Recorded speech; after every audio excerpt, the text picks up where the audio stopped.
E whātatia ese taurumanga mo le malolonga, ua mai ana whai, lau whai unga, toi le sui ma malu mo sa nganga tasi, saunuanga o lo toi, ona tali lo leo le minsta e ori tu la fono tau whaofi.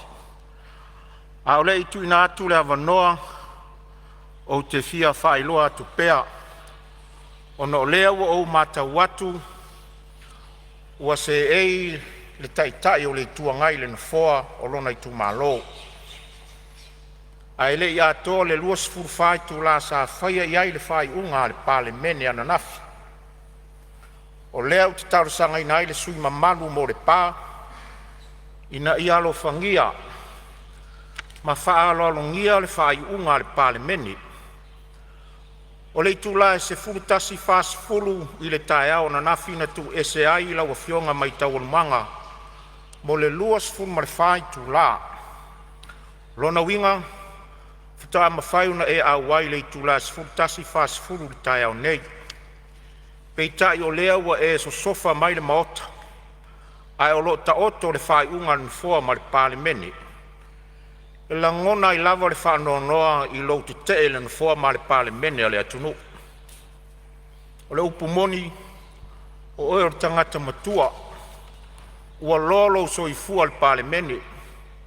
Ala ua fionga foi le sui mamalu mua mua ua whaia le atu langa maa ua lalo le Palemene o le atunu.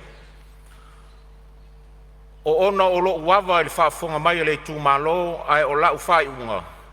Ia usta ia le whai unga ua umana whaia i lau fionga. E le lei ona e tu muri se i au sia le taimi e te tawai ona e a fio mai. Ona e a fio mai lea. Usta ia le whai unga ua taoto. Ma ia tau se sia tūlanga mamalu ma le tau aloa le fono a le atunu.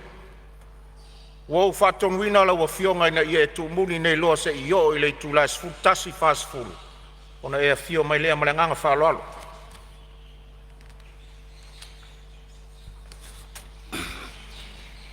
Lau afioga le foga Fetalai e mawhai le whai sa whamtanga. Lau afioga le taʻitaʻi o le ituagai o le faaiʻuga a le foga Fetalai e mausali ma e le faia ese felafolafoaiga ma lia lou finagalo seʻi e tuumuli e tuua le maota. Ia o le lei o le auala